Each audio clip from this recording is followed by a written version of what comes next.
తిరుమల శ్రీవారిని ఏపీ హోంమంత్రి వంగలపూడి అనిత, పౌర సరఫరాల మంత్రి నాదెండ్ల మనోహర్ వేర్వేరుగా దర్శించుకున్నారు. ఆదివారం వీఐపీ ప్రారంభ విరామ దర్శన సమయంలో కుటుంబ సభ్యులతో కలిసి అనిత స్వామివారి సేవలో పాల్గొన్నారు. టీటీడీ అధికారులు వీరికి స్వాగతం పలికి దర్శన ఏర్పాట్లు చేశారు. దర్శనం అనంతరం రంగనాయకుల మండపంలో పండితులు వీరికి ఆశీర్వచనం చేసి స్వామివారి తీర్థ ప్రసాదాలను అందజేశారు. రాష్ట్రంలో ఉన్న ప్రజలందరికీ, అదేవిధంగా దేశంలో ఉన్న ప్రజలందరికీ కూడా శ్రీరామనవమి శుభాకాంక్షలు తెలియజేసుకుంటూ, జై శ్రీరామ్. రాముని ఎంత పరిపాలన గురించి ఆలోచించాలంటే శ్రీరాముని పరిపాలన గురించి ఆలోచన చేయాలి.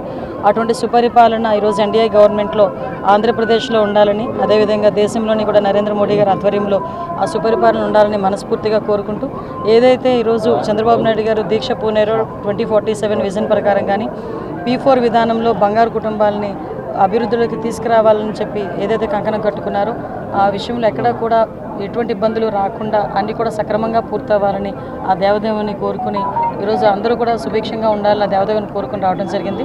అద్భుతంగా జరిగింది. శ్రీరామనవమి రోజున ఆ స్వామివారి దర్శనం కుటుంబ సమేతంగా చేసుకోవడం అనేది నా పూర్వజన్మ స్ఫూర్తిగా భావిస్తూ సెలవు తీసుకుంటాను.